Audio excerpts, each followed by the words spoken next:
Hi everyone, so Oh My Bird came in today as a paperback and it's around 300 pages. And here's my previous book, Birds vs. Chicks, and there are two of them. The previous version with the previous cover before I got this award, like that one. And then here's like this one, but the content said it's still the same. And then now there's like a physical comparison, and I'm just speechless because it takes two of Birds vs. Chicks books to equal one Oh My Bird book. That is insane. Oh My Bird, Section 1, October 2018. Thought of getting a pet bird. Elizabeth. Are you interested in adopting a pet bird? My mom asked excitedly. You can teach it tricks including talking and overall just play with him. As I was still working on my homework, I was confused by such a question, though I did realize that all I've ever done was watch YouTube videos and make up stories with my Angry Bird toys, so perhaps a pet could add a little more interest. Of course. At that time, I had pet turtles, but they always tried to bite me. Additionally, there was the smell of moldy cheese, hard-boiled eggs, human poop, and orange juice sometimes. After doing some research, I found out that bird poop shouldn't smell unless they were sick. How will his feathers feel? How hard will he bite me? Am I capable of being a good bird owner who gives the best possible life to such a crazy living creature? In what form will he appear? I dug in the garage until I found a decent-sized cage for a bird and got in the car with my mom. Will he be loud? Will I tame him well? What if? Before I could get a chance to continue my never-ending questions, we pulled up to a house consisting of pale, rough walls, a humongous balcony covered with daisies, and a standard brown wooden front door. My excitement level increased from 50 to 110 when I heard many chirping noises coming from it. I went in with my mom after she introduced me to her friend and her husband.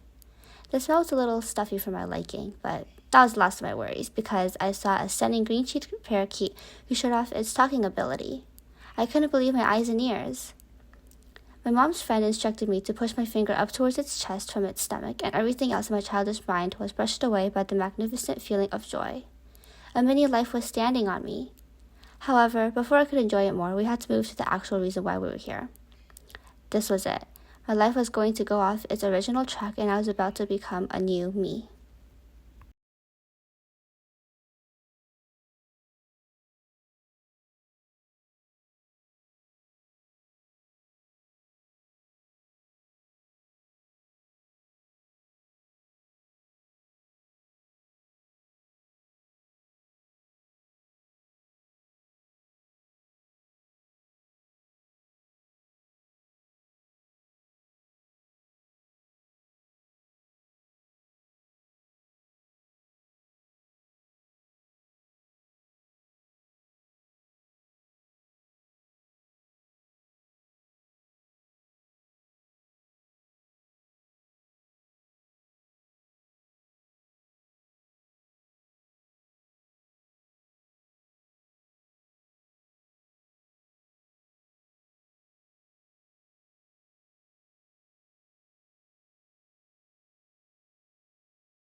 Hi, my name is Elizabeth and I'm the author of this book.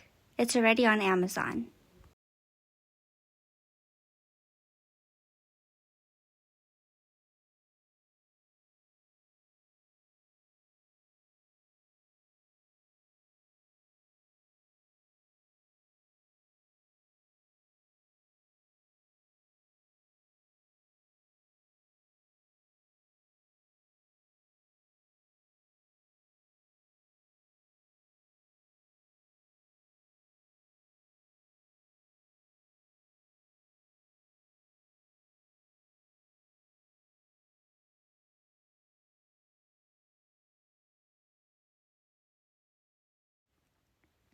Mika, as shown here, was sick, so we got her some medicine and saved her.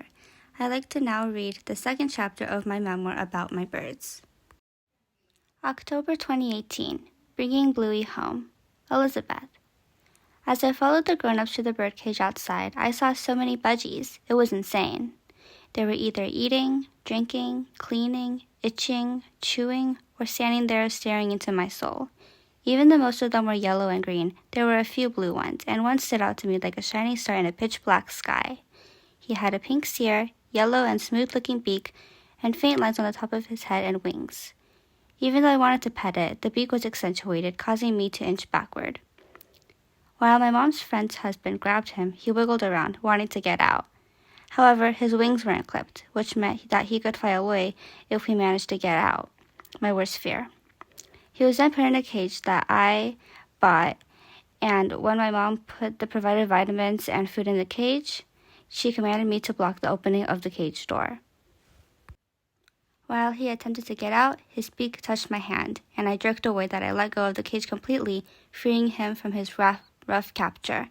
Elizabeth, why would you do such a thing? My mom shouted in my face while she and her friend ran upstairs to check whether or not the window was open. To my surprise, it was. The budgie flew upstairs and bumped into a closed window. In all honesty, I thought that it was all over for him, since his body was almost as fragile as gold leaf foil. But he persevered and continued going outside. They couldn't survive in the wild, but I saw and heard the most magnificent thing happen to me. I heard wings flapping, which was getting nearer and nearer until I decided to turn around. There were his wings, then his stomach. Last came his face. He, the only budgie I ever wanted, came back inside the house and flew all the way back down to his designated spot, his cage. My heart went from 80 beats per minute to 150, then back to 80, and I was immediately taught a lesson to never let that happen again. I couldn't handle such stress and anxiety any longer, and neither could my mom. I shouldn't blame it all on the poor bird, though, as it already had to be handled, which it clearly loathed. I then had a disturbing thought that has haunted me ever since. How can he fly so high when he has never flown before? Everything became clear when I walked up to the green-cheeked parakeet, since I noticed that its wings were clipped. The only birds whose wings weren't clipped were the babies and parents, where the soon-to-be my budgie was brought from, but they were in a cage outside the house, in their backyard. The budgie was put inside the cage, and we didn't have to pay anything since my mom was friends with her. On the way home, my mom and I just admired his adorable face. I put him on a table that I didn't use often, and after about half an hour, he chirped. The sound was a little sharp, yet bright, and it was from then on that I would be titled Bird Owner, with him being my first ever bird. Because of the color of his stomach, I named him Bluey, and though I did think of Cloudy as a possible name, I immediately pushed it out of my head as it made him seem so gloomy. My dad suddenly came out of his workroom and I almost burst out laughing when his jaw dropped to the floor. "Who is this?" he asked, staring at Bluey. My mom and I explained everything, and he warned me not to get too extracted as I still had to study for my test. Of course, I'll manage my time in a wise manner. In reality, instead of studying, I spent the entire afternoon looking at Bluey and took approximately 1,000 selfies with him and posted my favorite ones on Instagram. For every second I spent with him, the more attached I felt to the little one. I did want to bond with him, but when I stuck my finger in his cage, his feathers became tightly glued to his stomach, showing me that he was frightened. Not wanting to cause him any more stress, I only watched him for some time, sitting on my hands to ensure that they were out of his sight. There was one thing I could do, though: talk to him. I've been told that if I repeat a word to him for a month or two, he'll learn and speak it back to me. It only took that long for the first word. Peekaboo, I said with clarity and enunciation, wanting this to be his first word. He looked at me as if I was crazy. Peekaboo, peekaboo, peekaboo. I went at it again, putting more enthusiasm into it, though being careful not to scare him. After a few hours, he started to open and close his beak as if he was attempting to learn it. I knew that I was doing it right, but he just needed some time to absorb all this information and accept the fact that I was his new owner along with my mom. If he doesn't talk, though, will that indicate to everyone that I'm not fit for being a bird owner, though? Despite that, I truly hoped that he'd bring happiness into my life, especially after I quit ballet and the fact that I have scoliosis. My life had been quite empty ever since that had happened, and I needed to learn how to manage my time between him and my schoolwork. My friends are going to love you. Bluey. While I was attempting to rest, some female human crept up on me, which caused me to almost end up like my poor cousin who died a few days ago due to a black cat at night. What did I ever do? Am I in trouble? I mean, what will they even do to me? I can easily fly away. I had always been healthy and active, but when Strange Human, the name I chose to go with for the time being, appeared for the first time in my life, everything within me stopped. After I was so internally arrogant, I got my consequence, getting grabbed. Some man did that, and even though I summoned all my wing strength, they were useless. At least it went by rather quickly, and I was put in a small cage. The girl kept the cage door closed. Luckily, I knew most people's fears when it comes to bird, no matter their size. Beaks. My beak touched her hand, to which she immediately let go, and I decided to use my small body size and quick reflexes to my advantage. I jumped out of the cage in time before it closed up on me and flew up. The higher I flew, the freer yet terrified I was, since I had never been to this part of the house. It was quite dark with many boxes lying around, but I didn't care. There was light coming from a corner, so I turned to it and flew. However, there was a gigantic tree-like monster standing there who looked like it was about to eat me alive, and a window blocked me. I flew back to the girl, knowing that it was probably safer there anyway. I went inside the cage, obediently, and was put inside a semicircle moving vehicle with her mother was in charge of, and I was next to the girl. The ride was extremely bumpy for my liking, but it was quite short regardless. Every bump did make me want to fly, but when I tried, I only hit my beak on the bars of the cage. It hurt a bit, so I concluded that it was dangerous. I shouldn't have done it in the first place. I could never understand how, as humans, could withstand such movement. When we arrived at a place somewhat similar to my former home, the girl put me on a platform. I thought I was safe, but there was some dude who appeared in front of me, pointing at me like I was some criminal. He began to say something to the girl, but I didn't want to listen in. It could be about me and why I was here. It was as if no one liked me apart from the girl and maybe her mom. Besides, it wasn't my fault I was brought here. It was without my consent. However, my dream came true. I became the center of attention. The girl whose name I somehow learned was Elizabeth stared at me for who knew how long. Her long hair sometimes squeezed through the cage bars and bounced against me, but I never minded it since I always wanted to chew on it. When she put her hand in my cage, my feathers stood up as still as a metal pole. You think bringing me, a non-human, home and sticking your hand in my safe place is cool? Nuh-uh. I opened my beak at her and squinted my eyes at her as if they squirt poison, which did the trick. Next, I heard a voice loud and clear, but didn't quite catch on to what exactly she was saying. As she repeated the word over and over again, I got used to it and thought that she might have wanted me to say it.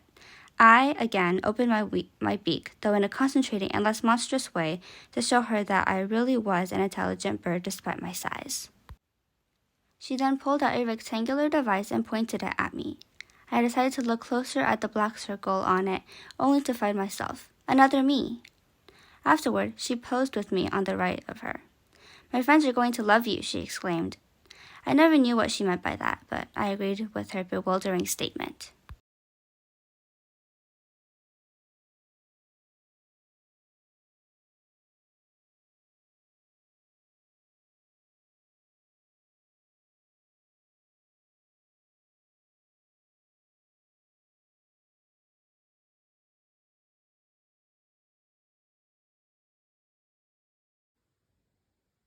October 2018, First few weeks.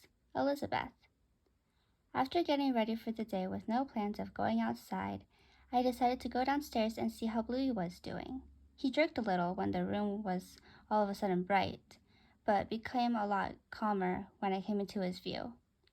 As gentle as I could, I put my hand in, but with seeds in it this time. He looked at it, then at me. That went on for about 10 minutes until he cautiously put one foot on my hand, probably testing it to make sure it was safe. Though his nails were quite sharp, I didn't budge. His entire body weight was on me then, to which I felt I was on top of the world. I was holding a bird, a mini life. I tore up some lettuce, knowing that it was beneficial to their immune system, and put my hand in again, but with some lettuce. His moves were so unrealistic. He gladly chewed on it as if his life depended on it. I mean, technically it did, but not in the way he acted upon its existence. Okay, but who in the world likes lettuce apart from me? Everyone I know picks sweets over them without any regrets. I was willing to give him both millet, which were used as treats, and lettuce to see which one he preferred. His response shocked the heck out of me. Lettuce. Was he trained to eat lettuce before coming here or what? I couldn't complain though, as the lettuce was, to a fault, healthy for him.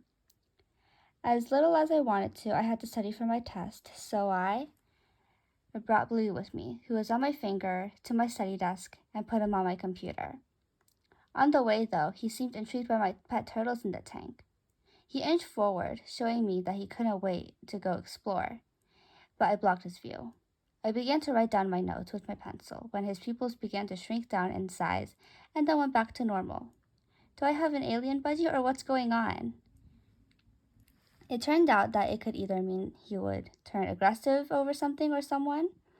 He jumped onto my hand that was holding the pencil and bobbed his head at it rather violently. When he noticed my laugh, he continued, making me laugh even harder. Ha ha ha, went Bluey, making me exactly. I looked at the video. I took a video of that and sent it to my friends. But after that, he jumped on my phone every time he thought I was taking a picture or video of him. That made everything much harder, though I knew not everything was phone. Regardless, I put my phone down and let him play with my pencil however he wanted to, being careful not to let him bite the lead. He was obsessed with the unused eraser and never even bit it. He only touched it slightly, but the funniest thing happened. He dropped the pencil on the floor. I picked it up and put it in front of him to which he dropped it again. This meant only one thing. He wanted to play. Towards the end, it turned into a fetching game where I was the dog and Bluey was the owner. When I didn't pick the pencil up fast enough, he grabbed my sweater using his beak and bobbed his head along with it almost at the speed of lightning. He only stopped when his pencil came back. I knew for a fact that I was about to have an interesting time with him. Bluey. When my eyes decided to open themselves, it was as if the light rays aimed at me. Regardless of the sudden change, I fluffed right back up when Elizabeth came into my view. Thanks for that. This better be good. Next, she put seeds onto her hand for me to come out of my tiny cage, and just standing on her caused me like I felt like I was a bodybuilder and could conquer anything. I was the king. I ate the unhealthy yet delicious food until my eyes met on the imaginary eyes of the universal and most magnificent food on the entire bird food list, lettuce. It was of a vibrant green, like my cousin, and juicy looking, which was all I ever wanted. Ever since the move, I had been longing for water, but this type was way better. I had been told that it was healthy for me anyway, so I flew onto her hand before she even got to me. Then I bit into it, giving me great satisfaction for its crunchiness. After I was full, she put the lettuce into my cage, and carrying me, she walked over to what looked like her study desk that had books scattered. However, on the way, 4 green semicircles were swimming, looking at me. I thought they were turtles, but as much as I wanted to look further myself, Elizabeth just had to bring me away and block my view. She then began to pick up a pencil like me and use it on some white surface. It was as shiny as my mirror, so I could see a bird in it. I bobbed my head at it with full speed and to show I was interested in it, and Elizabeth took it away from me. I got a good grip. on her sweater and bit and tugged at it about 1,000,000 times until she gave it back to me. My favorite part of the entire pencil was the eraser at the top, but I was probably too violent when it fell onto the floor. Fortunately, she picked it up for me, but the lettuce was much better as it was edible. My only wish then was to go see the turtles again. And here's a picture of Bluey. Yes, it is black and white. I do want it in color, but I mean the color, like this part's all in color, but all the photos inside each chapter does have at least one picture, one photo. And but I also saw like the colored version with the colored photos costed $44, and this version only costs $7.99, like $7.99. So definitely don't want a $44. That was for hardcover, but still.